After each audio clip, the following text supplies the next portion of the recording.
Doubtnut पर होगा अब आपके सभी मैथ, केमिस्ट्री, फिजिक्स और बायोलॉजी डाउट का सफाया। बस अपने क्वेश्चन की फ़ोटो खींचो, उसे क्रॉप करो और उसे सबमिट करो और 3 सेकंड के अंदर उसका वीडियो सॉल्यूशन पाओ। क्लास 6 से 12 से लेके नीट, IIT, JEE मेंस और एडवांस के लेवल तक आज ही डाउनलोड करें। डाउटनेट ऐप लिंक डिस्क्रिप्शन में दिया गया है। हेलो फ्रेंड्स, आप सभी का स्वागत है आपके अपने ही YouTube channel LGR study paramedical में। दोस्तों, आज का यह वीडियो आप लोगों के लिए काफ़ी महत्वपूर्ण है, क्योंकि आपको बता दें कि आज के इस वीडियो में हम बायोलॉजी के कुछ ऐसे सेलेक्टेड क्वेश्चन का डिस्कशन करने वाले हैं जो कि पैरामेडिकल प्रवेश परीक्षा के लिए काफ़ी महत्वपूर्ण है। तो एक भी क्वेश्चन को स्किप नहीं कीजिएगा, वीडियो को लास्ट तक जरूर देखिएगा। और आपको बता दें कि इस चैनल पर पैरामेडिकल प्रवेश परीक्षा के बेहतर तैयारी के लिए सभी सब्जेक्ट का तैयारी करवाया जा रहा है। तो अगर आप अभी तक नहीं देखे हैं तो आप इस चैनल के प्ले लिस्ट में जाकर के जरूर देख लीजिएगा। चलिए जो है आज का वीडियो शुरू करते हैं। आज का जो आपका फर्स्ट महत्वपूर्ण क्वेश्चन है, यहाँ पर आप देख सकते हैं क्वेश्चन के द्वारा पूछा जा रहा है कि शरीर की सबसे बड़ी ग्रंथि कौन है। जो सबसे बड़ी ग्रंथि होती है शरीर की, वह कौन सी है। तो एक का जो आपका सी ऑप्शन है बिल्कुल ही सही होगा, क्योंकि आपको बता दें कि शरीर की सबसे बड़ी ग्रंथि जो होती है वह यकृत होती है। क्या होती है? यकृत आपका बिल्कुल ही सही आंसर होगा। नेक्स्ट आप देखेंगे 2 नंबर क्वेश्चन के द्वारा पूछा जा रहा है कि मनुष्य में मादा जनन अंग से किस हार्मोन का स्राव होता है।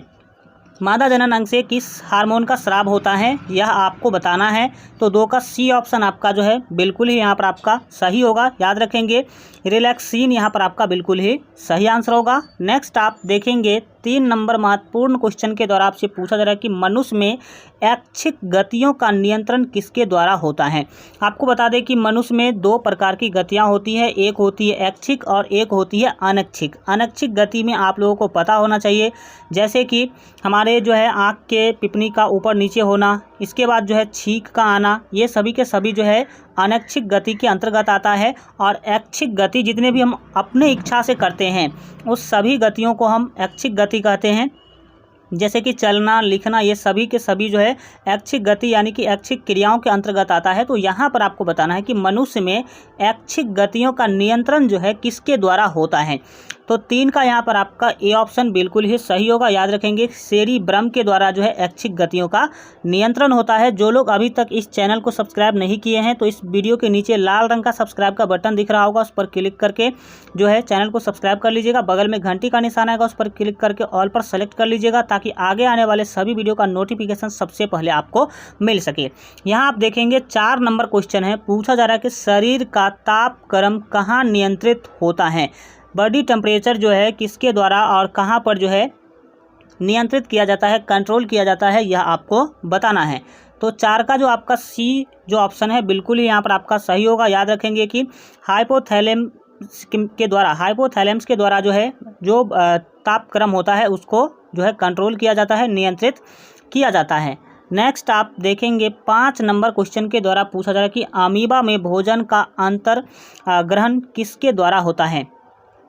अमीबा जो है आप सभी जानते हैं कि जो अमीबा होती है इस तरह से इसका क्या है आकार होता है। इसका आकार कोई फिक्स नहीं होता। अमीबा का जो आकार होता है उसका कोई फिक्स नहीं होता है, तो एक स्टार की तरह दिखता है, तारा जैसा आप समझ सकते हैं। तो उसमें भोजन का अंतर ग्रहण कैसे होता है, भोजन को वह अपने अंदर जो है कैसे जो है लेती है। तो यहाँ पर आपको बता दें कि 5 का जो सही आंसर होगा वो ए होगा, डैट मीन्स कुटपाद के द्वारा। किसके द्वारा? कुटपाद के द्वारा यहाँ पर आपका बिल्कुल ही सही आंसर होगा। नेक्स्ट आप देखेंगे 6 नंबर महत्वपूर्ण क्वेश्चन है कि निम्न में कौन सा एंजाइम लार में पाया जाता है।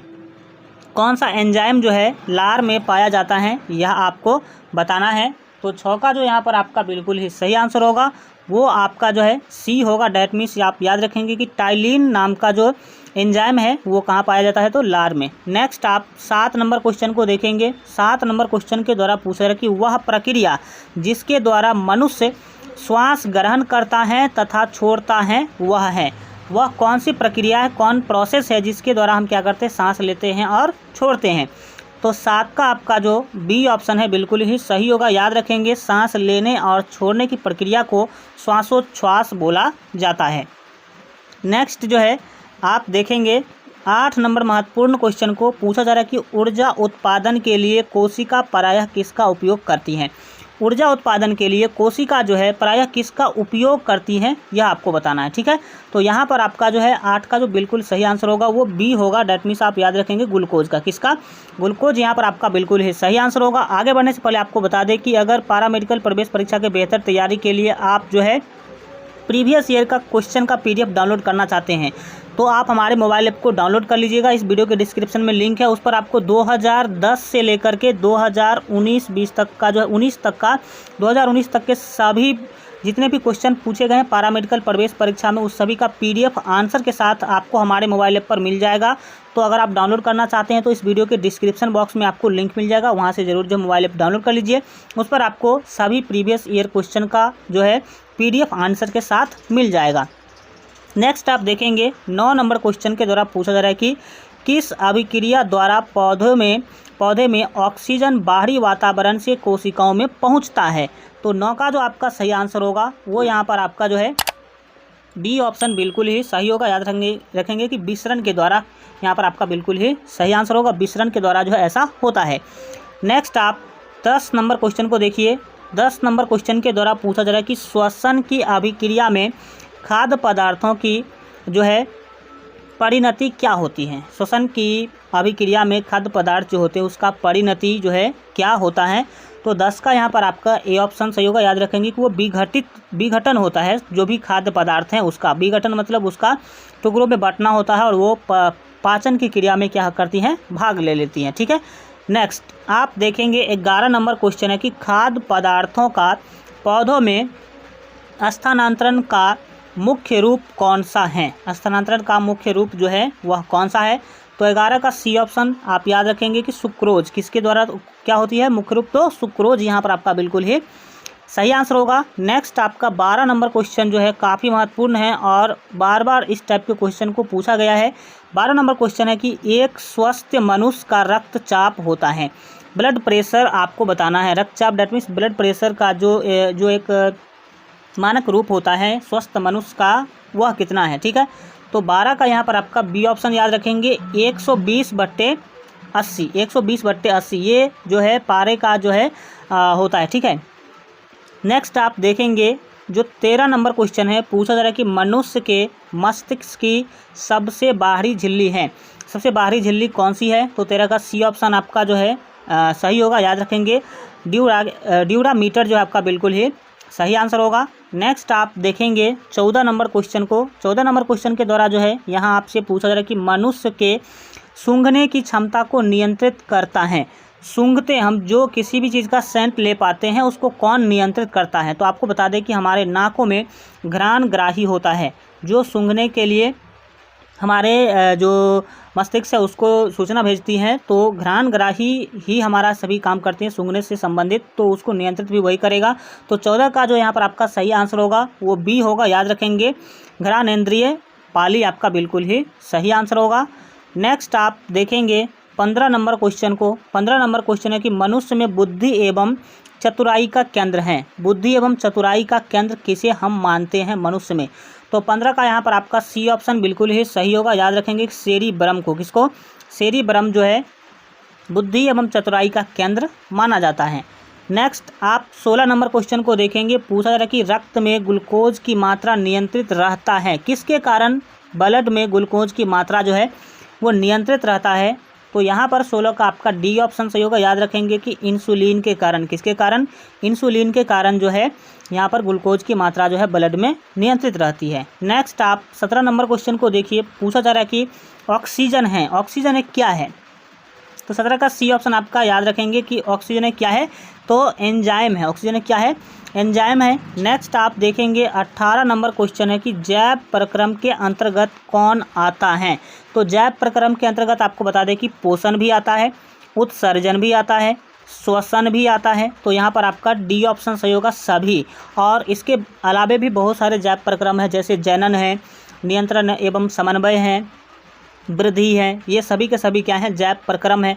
तो यहाँ पर तीनों आपके जैव प्रक्रम होते हैं, मतलब जीवों के द्वारा किया गया प्रक्रम जो है। नेक्स्ट आप देखेंगे 19 नंबर क्वेश्चन को। पूछा जा रहा है कि गोबर छत्ता किसके अंतर्गत आता है, जिसको हम लोग मशरूम भी बोलते हैं। तो किसके अंतर्गत आता है, वह क्या है। तो 19 का आपका सी ऑप्शन जो है बिल्कुल ही सही होगा। याद रखेंगे कि वह क्या है, तो मृतजीवी है। गोबर छत्ता क्या है, मृतजीवी है। नेक्स्ट आप देखेंगे 21 नंबर क्वेश्चन है कि वायुमंडल में सामान्यतः CO2 that means carbon dioxide पाया जाता है।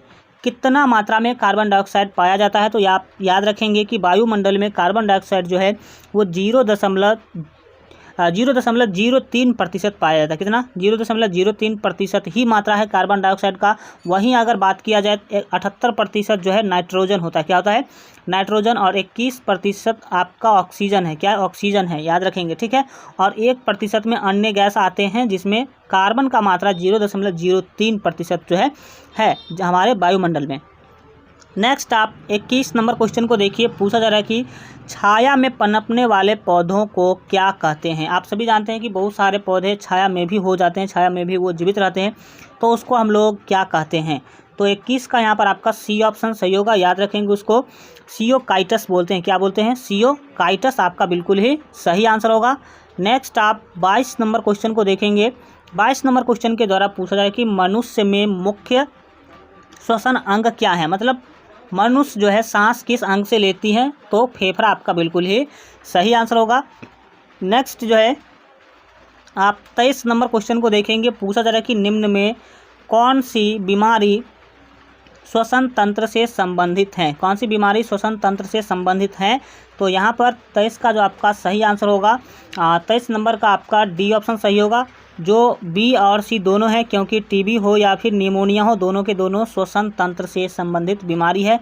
डायरिया आपका श्वसन तंत्र से संबंधित नहीं है, डायरिया आपके पेट से संबंधित है, ठीक है। नेक्स्ट आप देखेंगे 24 नंबर क्वेश्चन है कि उच्च रक्तचाप की अवस्था को क्या कहते हैं।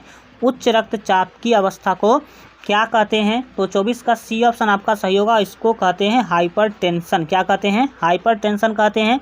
नेक्स्ट आप 25 नंबर क्वेश्चन को देखिए। 25 नंबर क्वेश्चन के द्वारा पूछा जा रहा है कि मछलियों में उत्सर्जी पदार्थ क्या है। उत्सर्जी पदार्थ क्या होता है मछलियों में, तो डी ऑप्शन आपका बिल्कुल ही सही होगा। याद रखेंगे कि अमोनिया यहाँ पर आपका बिल्कुल ही सही आंसर होगा। आज के लिए इतना ही रखते हैं। इससे आगे हम लोग नेक्स्ट वीडियो में जो है डिस्कशन करेंगे।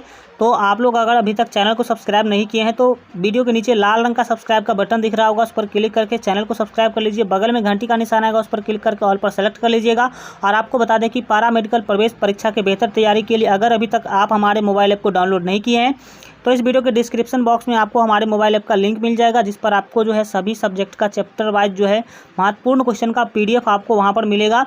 और एक मोबाइल ऐप है जिसमें आपको पैरा मेडिकल प्रवेश परीक्षा के लिए आपको प्रीवियस ईयर का क्वेश्चन मिलेगा। 2010 से लेकर के अभी तक में जितना भी क्वेश्चन पूछा गया है सभी क्वेश्चन का PDF आपको हमारे मोबाइल ऐप पर मिल जाएगा। तो उस मोबाइल ऐप को भी जो है डाउनलोड कर लीजिएगा, आंसर के साथ वहाँ पर आपको PDF मिल जाएगा।